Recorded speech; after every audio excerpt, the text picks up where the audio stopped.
Yo, what is going on YouTube? Hope you guys are having a fantastic day. Today what we're talking about is Hulu overtaking Crunchyroll. Now, I don't think it is.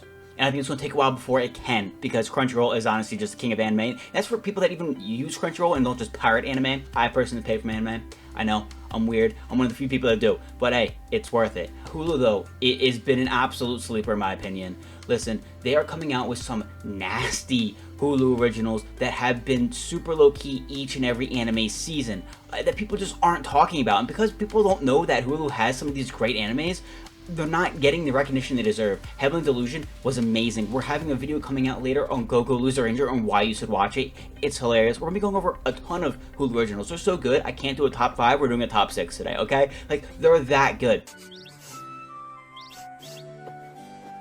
It doesn't really stink. Not to mention, their collection of anime is actually pretty deep. Of course, they have the super popular animes that you can kind of watch anywhere, but then they have some like low-key ones that are really good. So we're going through a nice chunk of their collection, and then I'm going to highlight a ton of animes that I've actually really enjoyed and that I've watched from there. There's even some animes that Crunchyroll doesn't have. Like one of my favorites, Akame Got Killed. If you haven't seen it, go watch it. It's phenomenal. But we're talking about a bunch of animes like that. Now, why is this important? Listen, we love anime, right? We want to binge it as much as we can, and we also want our friends to get into anime as well and see some of these animes that we're watching, kind of so they know what we're talking about and they can share the same enjoyment we are.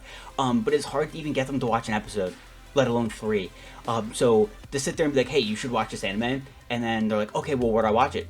Oh, Crunchyroll. You have to kind of pay for it. You know what I mean? That's really difficult. So that's the reason why I'm coming out with this video. Looking at Hulu's collection is going to do 2 things. First of all, it might give you some extra sauce. You might be looking for something. You might be a little bored. We just had one of the best anime seasons ever, and it's about to get really slow. You might be looking for something new to watch. This could be a great video for you. You might find plenty of animes that you didn't know were on Hulu, or you didn't know were that good, and you might want to go check them out, and then there you go. Or this is going to be great for your friend who you're trying to get into anime. Because listen, if they have Hulu, there's plenty of anime here that will get them obsessed. And when they get obsessed, it has a big enough collection to last them like a year. You know what I mean? Before they would need that Crunchyroll subscription. I don't want to hear it from someone who last week was a clueless normie! So I really want to give Hulu their flowers and show off the amazing collection that they have been building. That being said, let's get right into these Hulu originals. So a little disclaimer before we get into it. I'm human, and a stupid one at that. I'm going to mispronounce a lot of these titles, a lot of the names of the characters. I apologize, okay? I get it. You can hit the comments up with like, oh, you mispronounced this wrong, or it's not called that. I get it. I'm sorry. I'm going to address that right here, right now. Also, when it comes to the Hulu originals, I haven't finished all of them. For Summertime Rendering and Synduality, I've only been able to get halfway through them so far. And I mean, it's been like 2 days. They're both just absolutely phenomenal. We're gonna get into them, but I haven't quite finished them yet. But I just wanted to give you a heads up on that. So the first one we're talking about is Summertime Rendering, and boys, this is an amazing anime. Instead of telling you what the whole story is about, let me just describe the first episode and you'll see how insane this anime actually is. Our main character, Shinpei, is just this really cool dude. He's on his way home back to the island. Now, when Shinpei was a kid, both his parents died. He ended up living with his best friend, Ushio. Ushio, I don't know what happened to her mom, but Ushio lived with her sister, Mio, and then their father. After Shinpei's parents died and they took him in, it ended up being the 4 of them. But when Shinpei graduated, he ended up leaving. He felt like a burden on the family, so he just wanted to get out of everyone's way, and he ended up going to Tokyo. But now he's back. And as he's on his way back and he's on this boat, he's having this dream of Ushio. She's giving him crap. It's been so long since he's been back to the island, but she's telling him that he needs to go find her and that he needs to take care of Mio. Now, we end up learning when he wakes up, which, by the way, he's startled awake and goes face first into some big boobs. So, I mean, what a start to an anime. That girl with the big boobs that he goes face first into is Hizuru. She does play a big part later. When they finally reach the island, we end up learning that he's back because Ushio died. She ended up going out to save this girl, Shiori, and in the process, she ended up drowning and dying. Now, when we get to the funeral, we end up learning that it wasn't that simple. There's actually choke marks or marks on her neck. So it looks like she was murdered, but the cops couldn't explain it, so they just ignored it. But Shinpei knew that something was up, and Mio knew something was up. Everyone there knew that there's more to the story, and they were just keeping quiet about it. Shiori, the little girl that she saved, was also acting very weird. She has not said a word since the incident. Later on, Shiori's family goes missing. No one knows where they went. No one knows where Shiori is. Mio is freaking out. And Shinpei goes to Mio and is like, what's going on? And Mio said that Shiori was acting weird even before the incident. She said that she saw her shadow, or her other self, on this mountain. He's like, what are you talking about? She said she saw someone who looked exactly like her, and that ever since that day, it felt like there's a bunch of eyes on her. Now, as they're talking about this, a fisherman's walking by and says, that sounds like the shadow curse. That happened a lot during the war, but it's uncommon now. If you see your shadow, your days are numbered. The shadow is not only going to kill you, but then also your family. And the only way to get cleansed from this is from a particular shrine. Now, Mio was very worried about this because they actually saw Ushio's shadow. Someone who looked exactly like Ushio, but they couldn't believe it was true because it was just way too weird. But 3 days later, the incident happened and Ushio was dead. So Mio freaking out, Shinpei was like, let's go to the shrine. Let's go figure out what happened. And when they got to the shrine, they thought they saw Shiori. So they went to go investigate, went to go see what was up, where her family is, where she went, and what happened with this whole Ushio situation, because there's so many mysteries to this. And as they're looking for her, they hear a gunshot. They go over to the sound, and they see on the ground Hizuru, the woman from the boat. She's been shot. Mio freaks out and goes running to get help. Shinpei goes over to Hizuru, and Hizuru says that she messed up, and she was about to say who it was. But next thing you know, a bullet comes through and hits her right in the head. She's dead. Then we hear a scream from Mio. We look over. Mio is held at gunpoint. Gunned to her head by who? Mio. It was Mio's shadow. Mio's shadow killed Mio and then Shinpei. And then Shinpei wakes up, just like the start of the episode, face first into the titty, on the boat. But it wasn't a dream. It was kind of like a ReZero type situation where you kind of like, when you die, you kind of go back to a certain checkpoint. It's very, very, very good. There's a ton of mystery to this. That was just the first episode, and I mean, it was awesome. It's so good. So I highly recommend it. There's a lot of mystery to it. It's a great story, awesome characters, and there's just so many shocking moments. So I highly recommend it. Next is Synduality Noir, and listen, I am loving this anime. It is so good. I cannot wait to finish it. I cannot wait for next season. All of these Hulu originals, I am waiting on bated breath for the next season. They are all so phenomenal. Synduality Noir is a lot like Darling in the Franxx. So if you like Darling in the Franxx, you're gonna love this. It is so good. There's 3 things you gotta know about this anime. That's what a magus is, a drifter is, and a coffin. Now, just like Darling in the Franxx, you kind of have this robot, right? That needs 2 people to operate it. The human operating it is called a drifter. The AI android that like assists them and helps them is called a magus. But unlike Darling in the Franxx, it does not matter the gender or anything else. It's just very simple, very easy to go, and it's not like weirdly sexual. Although there is some like really funny humor about it. In the beginning, you have 2 hotheads that are both very skilled and have massive egos, you know, coming at each other and fighting and kind of having a dick measuring contest about who brought home the best treasure or the biggest treasure from their raids. And you have the old lady who's running the auction house pretty much like, yo, knock it off the small dick energy and hits them both. Very funny. There is a lot of comedy in this. It is so good. But the main character is our favorite drifter, Kanata. He is an awesome main character. He is so cool. And then we have our favorite magus, and that is Noir.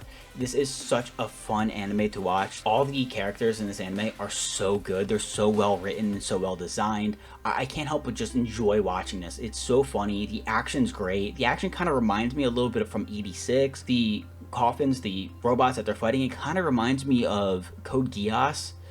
It's just a great anime. There's not necessarily a story that I picked up on yet. Kanata just wants to be one of the best drifters. He has this dream that he got from his parents that he's looking to fulfill. And Noir is hopefully going to help him become a good enough drifter to be able to fulfill that dream. It kind of feels like slice of life, but like just like very action-packed and very like focused. It just is so good. It's very enjoyable. Like I said, if you like Darling in the Franxx, you're going to love this. It is a very good anime that I think you should really give a try. It checks all the boxes. It's got its romance. It's got its action. It's got its comedy. It has just so many different aspects to it that is very, very good. And like a little bit of a hot take, like I said it's like Darling in the Franxx, but in my opinion, it's better. I enjoy the characters way more. I enjoy the fight scenes way more. I enjoy the story way more. It's so awesome in each episode. I mean, I just keep wanting to watch more and more and more. I've lost so much sleep watching this anime because I just can't go to bed. I just need to watch more of it. So definitely give it a try. I know it's not like the best description of what it is, but it's one of those things where you just gotta watch it and you'll see and you'll really enjoy it. The next one we're talking about is Heavily Delusion, and listen, this is such an amazing story. This goes by a couple different names, anime, but I'm calling it Heavily Delusion because it's the easiest to say. One of the best written stories ever. It's so good. It had me so hooked and so addicted. There's so many twists and turns that I did not see coming at all. The twist from the very last episode, the very last scene, I'm still in shock about. We need season 2 now, immediately. It's a crime that it's been taking this long, even though it hasn't been that long. Seriously, I watched this and it's one of the animes where I was kicking myself the entire time. Why didn't I watch this sooner? Why did I wait so long? It's that good. So the story itself is a bit complicated. It follows 2 different stories kind of together in one. So pretty much Earth has been taken over by aliens, and it's pretty much an apocalyptic type environment. We follow in the one story Kiriko and Maru. Kiriko woke up in the hospital after an accident, and all of the kids from her orphanage that she was a part of were just gone. They up and left. This guy that she really looked up to was missing as well as the doctor who worked on her. She has questions that need to be answered, so she went off on her own to go look for everybody, to go find where they were, because she needs to talk to this doctor about some things. We're not going to get into it. You'll see if you watch the anime. Now, on her journey, she ends up meeting Maru. She's doing some work as like a bodyguard to just make some money on the side, and that's where Maru comes in and pays her and hires her. Now, Maru's on a mission where Maru needs to go find his brother. He ended up finding someone that said, hey, listen, here's this needle, here's this shot, this medicine. Your brother's in danger, he needs it. You gotta go to this place called Heaven and give it to him. So when he goes off on his journey, he hires Kiriko, and they end up meeting and going on the journey together. You know, Kiriko's thinking, maybe in this Heaven place, I'll find the people I'm looking for as well. So that's that one side of the story. It's these two that become very good friends, especially along their journey, and they're just going through trying to find where this Heaven place is so they can give this medicine to his brother. And it's quite a journey. It is quite a journey. It's very interesting, and there's again so many twists and turns, and there's just so many mysteries. It's seriously just so good. The other side of the story is actually a bunch of kids from the place called Heaven. It's a facility that experiments on kids, and again, it is absolutely insane. Some of the biggest twists are from that side of the story. It's insane. It really is so good. The story has just so much depth to it. There's just so many different levels, and there's just some insane scenes. There's fighting in it, which is just absolutely incredible. It's just so much mystery. It's a great drama anime. It is phenomenal. If you want a really good written story like anime, this is the one for you. You will be hooked. You will be so into it, and you will absolutely love it. I swear, like, it might be one of my favorite animes on Hulu. Next is Undead Unluck, and man, is this an anime to unpack here. So we have two main characters, Fuko and Andy. Now, Fuko, in the very start of the first episode, is reading her favorite manga. She ends up finishing, she's like, okay, great, now I can end it off. And goes to jump in front of a train. I know, what an insane way to start a series, but here we are. Andy ends up seeing this, jumps in front, and saves her, and protects her. Now, she starts freaking out, because Fuko's cursed, in a way. If you end up touching Fuko, and you touch her skin, you're gonna have insanely bad luck.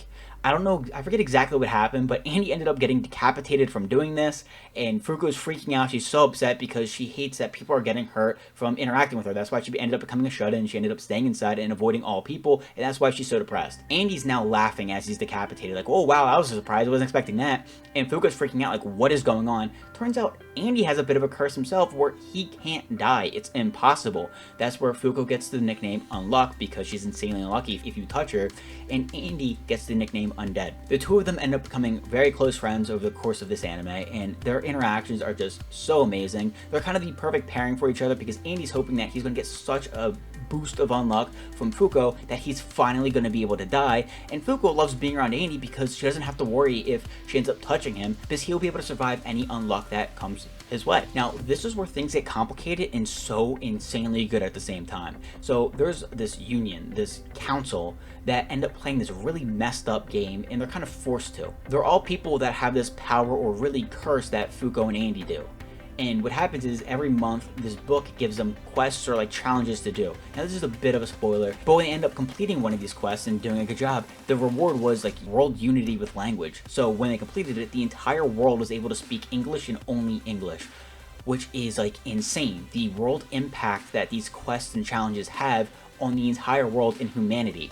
Now they lost one, and it created Galaxy, which ended up bringing a bunch of aliens to Earth, trying to conquer it and destroy it, which they had then fought off. So the main goal of what the Union's trying to do is 1, protect humanity, 2, beat all these challenges, and then 3, try to kill the god that is playing this game and forcing them to play this game and doing all these insane things. Because like I said, it's not really powers, it's more of a curse. Most of them have lost their families to this curse, and they were the reasons why they lost it. Fuko, when she was a kid and she got her unlocked powers, her family was going on a vacation, going on a business trip. They ended up hugging, kissing their little girl goodbye, and on the runway, the plane exploded for some unknown reason, and Fuko was sort of the reason why her family and a plane full of people died.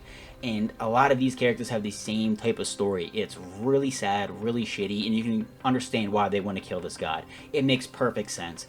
But this anime is so good. The story is complex. It's way more complicated than I kind of try to explain it, but it does such a great job of explaining it by like showing you. You're not going to get lost while you're watching this anime, and you're going to be so like into it. Like the story is very cool, the characters are awesome, and I mean it's got good action. It's very different. I really enjoyed it. I thought it was great, and I cannot wait for season 2 because I mean the end of season 1 it was really heating up and we got some massive war bombs that was just absolutely insane. So I highly recommend it. I recommend all of these. They're so good and I think you're really gonna enjoy them. Now out of all the Hulu originals and out of like a lot of animes in general, this might be one of my favorites. Man, is this such a great anime. It's so funny, the action's insane. I love the characters. So many characters that are designed so well, written so well. They're just so amazing. That anime is Mission Yozakura Family, and it is awesome. It has everything. I mean, it's kind of like Spy Family, but in my opinion, it's kind of better. This does feel, it is slice of life, but it feels very focused and very driven. Each episode is just so action-packed, and it just leaves you wanting more. You just want that next episode, and that's where some slice of life really kind of struggle with, where you kind of watch the episode, it's enjoyable, but like, why come back for next week? There's nothing drawing you back next week. This anime is different. It brings you back next week. Trust me, I'm dying for season 2, and the first season isn't even over yet. It's that enjoyable. I love it that much. So what is this about? You have your main character Tayo, and man, is this kid just so amazing, just such a great guy. Very first episode, loses both of his parents. I know, it's tragic. Again, the way that they start some of these animes these days are absolutely insane, but ends up losing both of his parents, and he just gets terrified that he's going to lose everyone in his life, so he kicks them all out, kind of. He kind of keeps his distance, except for his one friend, Mutsumi. Mutsumi refuses to kind of like let him put distance between them and is always there for him. He ends up becoming like very like antisocial and like really not talking to people because he doesn't want to get close to people except for her. She's the only one he kind of lets in. Now Mutsumi is a part of a spy family. Her family is like very famous and very skilled. Her siblings of course love her because they're related, but also because she's the head of the household and it is their job to protect her. They all have kind of like superhuman abilities. Now, when she was a kid, her brother messed up. Something happened and she ended up almost dying. So he developed this very unhealthy sister complex. He will do anything he can to protect her. And because he messed up before and he feels so horrible about that, he wants to just put her in a cage to make sure that nothing can happen to her and just keep her away from everybody. So because of that, he doesn't let anyone get close to her. Tayo was the only one he allowed near her because they were childhood friends for so long and been around each other so long. But information gets leaked online and he starts to think that Tayo could be a threat. So he goes after him and tries to kill him. And it's really insane. And that's where Tayo ends up finding out Mutsumi is a part of this massive family and the spy family and all this other stuff going on. Now the siblings are trying to help Tayo and trying to make sure he doesn't die and trying to protect him from their idiot big brother. And again, it's all so funny. The only way to do that though is for him to marry into the family because there's no fighting in the family. So he ends up marrying Mutsumi, which Mutsumi ended up really wanting anyways because they're really close friends and you can tell they kind of like meant a lot to each other. But Tayo now really wants to get strong so he can protect Mutsumi as well. And it's just such an awesome anime. Like I said, it's like slice of life, but like it's so action-packed. It's so awesome watching him, you know, interact with Mutsumi, interact with her siblings because they're just so cool and they're teaching him to be a spy. It ends up becoming like super badass and he's like so cool. And it's just so much action. There's just so much comedy. Like I said, you can't help but love the characters. I can't speak any higher of this anime. You just have to watch it and I feel like you're really going to enjoy it. There's nothing I love more than kicking back and just watching this anime. So this last one is called Go-Go Loser Rangers. I'm gonna be honest, the name isn't the best. It's not great. In my opinion, it's the whole reason why I was kind of like deterred from watching and I was kind of like, I'm not sure. The name sounds like it's a meme. And like, everyone kept saying like, dude, I'm watching Go-Go Loser Ranger. It's really good. It's awesome. You should check it out. It's got a good story and it's got an interesting story, but like it's also like super funny. The action is really cool and it's kind of like nice to see because it's kind of like The Boys in a way where it's like it's about like superheroes, but like the bad side of it. Like these superheroes suck and you want to see them get defeated. Go-Go Loser Ranger is about these aliens kind of just came to Earth looking for world domination. Now what the humans did is they developed the Rangers, which are kind of like the heroes. And at the top, like the generals of these Rangers are the Dragon Keepers. They have super insane powers and they're super strong. Now, they kick the aliens' ass very quick. The aliens have these bosses and they're like the actual strong ones that the Rangers just took out, killed them all. and left none of them behind. But what were behind were kind of like the foot soldiers, these what they're called fighters, and they're very, very weak. But what the Rangers did was they're like, hey, listen, we defeated you guys in a year. This was so easy, but hey, we're like famous now. We're making a ton of money from this. So let's make a deal. Let's have a truce. And every Sunday you're going to come down to this arena and you're going to fight us. We're going to kick the crap out of you, but you're going to make it look good. You're going to pretend to be one of these bosses. You're going to put on a show. You're going to entertain these people so we can keep getting this fame. We can keep getting money. We can sell merchandise and all this other stuff and pretty much keep our jobs. Because if Earth doesn't need us, then we're kind of irrelevant, we're not famous anymore, and now we're not making a ton of money. So like, okay, well, we kind of want to live, so sure, let's do it. So they ended up doing that. And as you can imagine, some of these fighters got really pissed off by that because it's like, what's even the point? Like, this makes no sense, it's so stupid. So one of them, Fighter D, because they're kind of named alphabetically, was like, screw this. And he actually tried to fight the Rangers, the Dragon Keepers, and he got smoked. It wasn't pretty, it wasn't good at all. But what ended up happening is he ended up escaping and then turned into a human, well, like a human form, so like he looked like one, and infiltrating the Ranger academy. And his goal is to find the Dragon Keepers and to kill them and to get revenge for his people. What he ends up learning though too is that some of the bosses are still alive, and they don't care about the fighters at all either.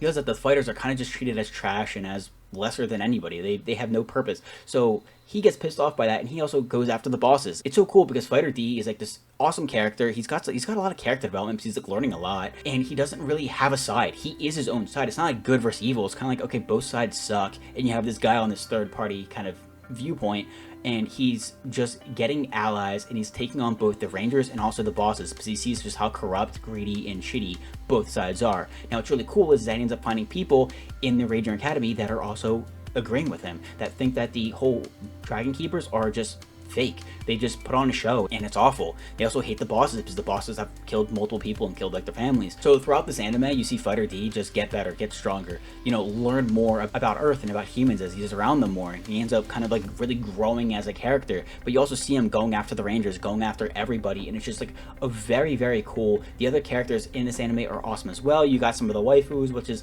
always enjoyable, but it's just one of those things where it's like it has a ton of comedy. It has some hard-hitting scenes where you're like, yo, damn, like there was this one death scene where, like, no spoilers, but like, wow, was it like, it was shocking where you're like, you feel that it's like you weren't expecting it. You weren't expecting it to like have a little bit of depth to it when it is so funny. It's kind of like Kaiju 8 in that aspect where it's like, okay, you have like a really good story, a story with a ton of depth and emotion, but then you also have a ton of comic relief, and it's just like that. It's very good, and I can't wait to see what happens with Fighter D. I'm going to be honest, I want to see him get that revenge. I want to see him take on the Rangers, the Dragon Keepers. I want to see him take on the bosses and just win. And I also want to see why some of these humans are also against the Rangers, the Dragon Keepers, you know, what's kind of their motive. So it's, again, it's solid, it's pretty good. You gotta watch it and let me know what you think about it. So next, let's look at Hulu's insane collection. They have all the big animes, so we're not going to go into any of them. Like Chainsaw Man, they have Blue Lock, they have Naruto, they have Bleach. I mean, again, they have all of this stuff.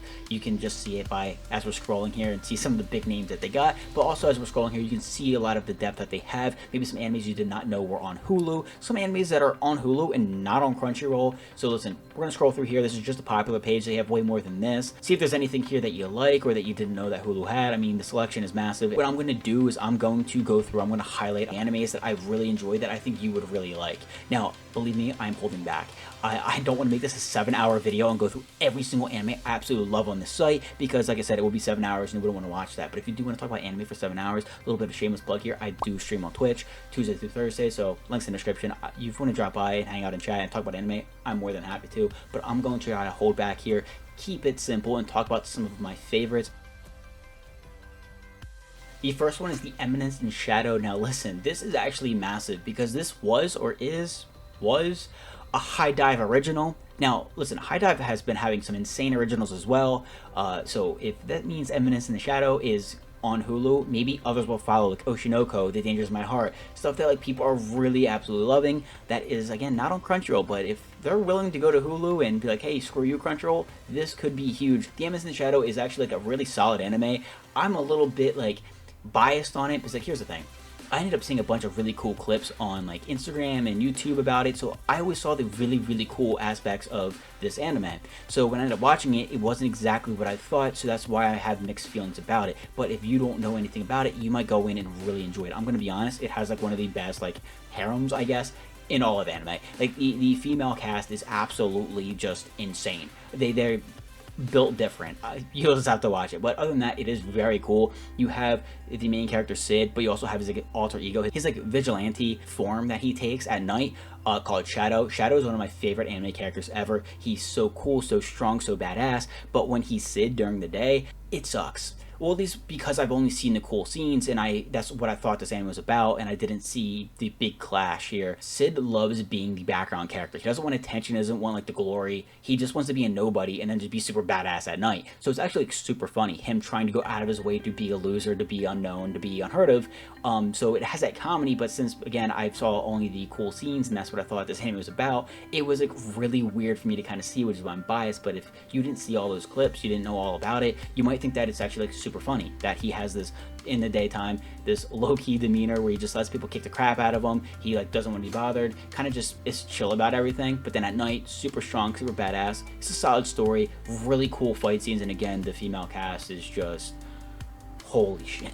So hopefully we see more High Dive originals on Hulu. That would be absolutely insane. It's something I'm keeping an eye on. Only season 1 is out, but I know season 2 is on High Dive. We'll see if it makes its way to Hulu as well. Assassination Classroom. Dude, this anime is slept on. I know it's really good. I know a lot of people know about it, but in my opinion, it is still super slept on. It is absolutely insane. It's one of those animes that tells you in the very beginning, episode 1, how it's going to end. It tells you how we're going to make you cry.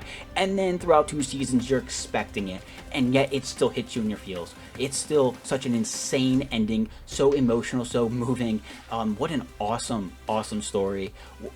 The best fight scenes, like the fight scenes are criminally underrated. The characters are so well designed and written. It's such an enjoyable anime, an anime that I really liked. I thought it was super funny, but also just great. It just made you laugh, made you smile, and you just enjoyed it, and then, you know, makes you cry at the end. So I really enjoyed this anime. I think it's really, really good. Whenever I recommend it to someone, the reason why I'm talking about it, why I'm saying it's like low-key, is because everyone gets like put off by the teacher's look. They're like, oh, he looks super weird, and I thought the same thing. But again, it's the same mistake we always make, guys, where we judge a book by its cover, then we'll watch the anime, and then we're kicking ourselves that it took 3 months to then watch this anime, because it's that good in that you get used to the teacher's design and look, and you're like, wow, this is just awesome. So don't let the look of the teacher distract you or to turn you off from the anime. It's really good. You're really gonna enjoy it, and you're gonna get used to it. The teacher's actually like really sick. So I really enjoyed this. I think you're gonna like this as well. Badass scenes, really funny, just what is there not to love? Now, I said at the beginning of this video, Akame ga Kill. Oh my god. Oh my god.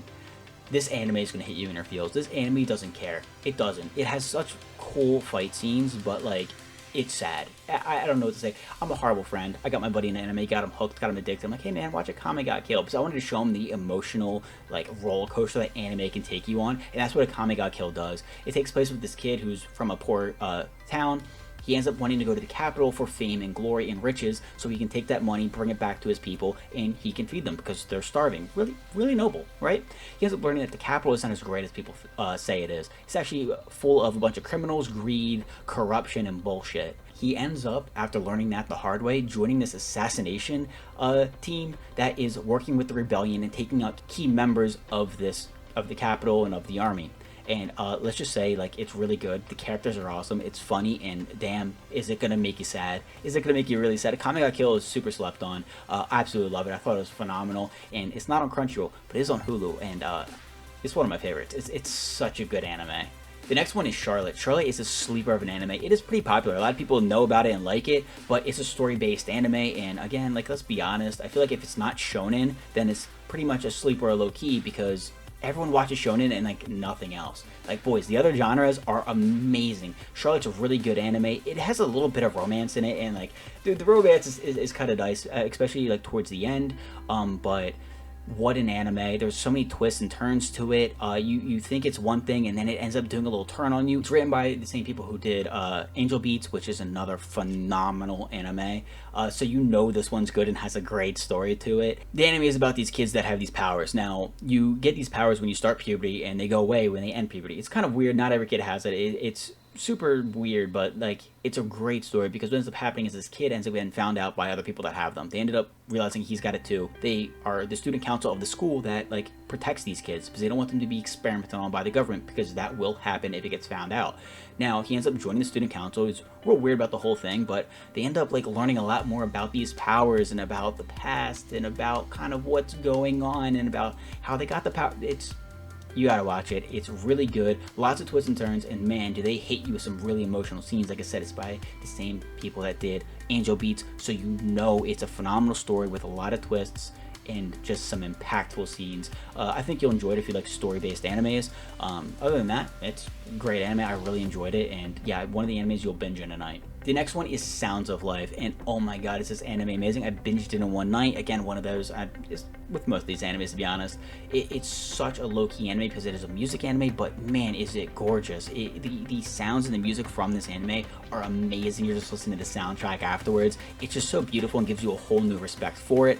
Outside of them competing, it's also just really good. The interactions between them is awesome. You have the romance in there as well, some funny moments, a ton of character development. It's a really good anime. You see this ragtag group of kids kind of get together, rebuild this music club, and then compete and become one of the best, or try to become one of the best. And just the different backgrounds of each kid and kind of like where they're at and just everything, it's just amazing. I really recommend it, especially if you like music animes. Well, if you like music animes, you probably already watched it. If you haven't heard of this, give it a try, especially if you haven't tried out any other music animes. They really are something else. They're on another level, and you can tell why there's not a whole lot of them, because they're really hard to make, especially this good. So it's awesome. I highly recommend it. I think you'll enjoy it. Next is Plastic Memories. Listen, I know, pretty popular anime, but again, if you're looking to get a buddy into anime, or you're looking for new types of anime, like listen, it's a story anime, it's a romance anime, it's very, very good. Again, I bring some of these up, even though I think that they're super popular, just because most people don't venture out of the shonen genre, and I think that this is a great one. I also think this is a great one to eventually show someone who's new to anime, to kind of show like, damn, anime can really get you invested emotionally into them. It's insane how some cartoon can just grab you by the soul and drag you on this emotional roller coaster. And this is a great anime that shows that, especially because like Assassination Classroom, it tells you from episode 1 exactly how it's going to end, prepares you all season, right? You're prepared all season. Okay, here's what the ending, I'm gonna be all right. And man, does it get you every time. It's a romance anime. It is so good. It's about this guy who falls in love with this AI girl, this robot girl, as he joins this disposal unit, and it's just along the way, just the story between them and growing together and the character development. It is just beautiful. It really is so good. It's something I definitely recommend if you're looking for animes to watch. And I think it's great to show kind of like new people, because again, it like shows you just how emotional anime can be, and the roller coaster it can take you on. How one episode you're dying of laughter, you're like, oh my god, this is amazing. Other episodes you're like, wow, this is so wholesome and sweet. And then another episode where you're just absolutely bawling your eyes out, you're like, oh my god, that's tragic. It's an anime that I went into and saw in the comments where I was like, yeah, get ready boys, you're gonna be on the depresso train. And yeah, that's how it was. So I recommend it. If you want to be like sadistic and just show it to a friend and not warn them, that would be funny, but let them learn the hard way. But it's a great anime. I recommend it. Rising of the Shield Hero is also a really good anime. It gets a little bit of hate, but I really like it. It's an isekai with a lot of depth. So like, it's like more like mature. It's like more like adult, but like it's insane. You have these heroes. You have the bow hero, spear hero, sword hero, and shield hero. The shield hero is our main character who gets absolutely disrespected and shit on. Everyone's like, oh, he's weak and sucks. Ends up having a lot of really bad things happen to him, and you just like root for the guy. It's one of those things where you're like, hey, you can turn into a villain, and we completely support you, bro, because like you've earned that. You know what I mean? Like it's absolutely horrible, but it's a great main character. The character development is absolutely insane. The fighting is absolutely insane. The story is absolutely insane. Everyone, I feel like, who watches it loves it. The problem with this anime is that it doesn't have consistency with how good it is. Season 2, Season 3, they really start to have a bit weird pacing. Now, some of it I think is just, you know, if you read the manga, you expect certain things, it got cut, and then you're like, wow, this kind of sucks. As an anime only watcher, I thought Season 1 was just amazing. It's really good. If you like isekais, you're gonna love it. Season 2 was like alright, but then I can also like see where the manga readers are coming from. It does feel different pacing wise. So if you're looking for an isekai anime, and I recommend this one, it's phenomenal, but like just know that it does deteriorate with each season you watch. But at the same time, people said that about Tokyo Ghoul. I still enjoyed season 2. Season 3 was very confusing, but when you get the grasp of what's happening and what you missed, that was pretty solid as well. It's enjoyable watches, even though like season 1 was just phenomenal. You know, season 2, season 3 are just pretty good, which is, if you're looking for something to watch, still worth it. Now we're at Grimgar. If you like isekai animes, we just talked about the Rising of the Shield Hero. This one is like the best written isekai anime I think I've ever watched. It was phenomenal. Again, just like every anime, binged it pretty much in one sitting. It was so good. Now there's certain things about this anime you gotta know. Now first of all, it's kind of like the reverse of what most animes are like, where you have characters that look like they're a lot older, but then it's like, oh wait, no, they're like in middle school or they're in high school. Where in this situation, they look younger than they are, but they talk about being able to drink and stuff like that. So I'm pretty sure they're like in college. But what ended up happening is that these kids get thrown into this world, and it actually is like more true of what would happen if you were actually isekai'd. We don't know how they got there or what happened, but as when they get to this world, they have some very real struggles of like being absolutely broke. It's not like, oh, welcome, you got isekai'd, here is your OP powers in your harem, enjoy. You know what I mean? It's actually like, okay, well, like you're broke, go figure out how to go find food and go find money. And they end up like having to rely on each other, and they try to get stronger, but it's not easy. It's not like they instantly are able to just like be insanely strong and kill a bunch of stuff. They struggle with goblins, and then when they finally kill a goblin, it's like, wow, they have to deal with the trauma of actually like taking a life. You know, it's not something where it's just, oh, super easy, cool, we killed this goblin, end of the day. It was like, wow, like that thing was fighting for its life. You know, like we don't want to do that, but we have to survive. It's such a well-written story. It's amazing. The way that they deal with certain traumas in certain situations is phenomenal. It's just such an insane anime, and it is so beautifully written and so incredibly written. It's the best written isekai anime ever, and I stand by that. And if you disagree, drop whatever isekai anime you think is better in the comments below. I would love to watch it and have my opinion changed. But I think it's really good. I think it's awesome. Again, if you want to mix isekai with great story, it's Grimgar. It's really good. It needs a second season. There's so many animes that are criminally deprived of another season, and this is one of them. But that is it, guys. I hope you enjoyed it. Is Hulu taking over Crunchyroll? No, not yet. Crunchyroll is still absolutely massive with an incredible library. They're still dropping some of the best anime of each season. It's just incredible, but like, listen, Hulu needs to get some recognition. They're doing a lot. They're having a lot of incredible originals that aren't getting noticed and that really deserve a lot more attention. They have a deeper library than people think. There's a lot of great anime there, and when you're trying to get people into anime, I mean, this is how you do it. You're not going to buy a subscription and then get into anime. They got to watch it first, and Hulu is a great way to do that. Even Netflix has been adding some awesome anime like Hell's Paradise. That's a phenomenal anime where I recommend to everybody, and they come back the next day, literally within 24 hours, saying like, yo, I finished it. That was fantastic. So like, if you're trying to get a friend in anime and they don't have Hulu but they have Netflix, Hell's Paradise. But it's stuff that people aren't noticing, because you wouldn't think that Hulu or even Netflix have good anime libraries, but they have been doing a great job adding to it, and they have been pretty aggressive with it. Again, Hulu has these Hulu originals that are really good that aren't getting enough recognition. A lot of them deserve a lot more. So I hope this helped. I hope you found some anime here that you're going to be interested in, you're going to check out. There's a lot of anime in the Hulu library that I'm going to go watch eventually that have caught my interest, and I'm like, oh wow, I didn't know Hulu had this. I really want to watch this. And hopefully, if you send this to a friend, hopefully they found some of these anime that they think that they're going to enjoy, and they give them a try. Listen, you're going to get obsessed. Anime is awesome. You know what I mean? But like, it's good to be obsessed with this stuff, right? It's a good time. But again, I hope you guys enjoyed, and hopefully Hulu keeps getting better. Hopefully they keep adding to their library. Hopefully High Dive keeps giving them some of their originals to put on Hulu to help them get some recognition as well, and, you know, kind of come after Crunchyroll, because Crunchyroll's raising prices but not really adding more. So if Crunchyroll can actually have some competition, this can be great for us. But that's it. Hope you guys enjoyed. Drop some recommendations in the comments below, and peace.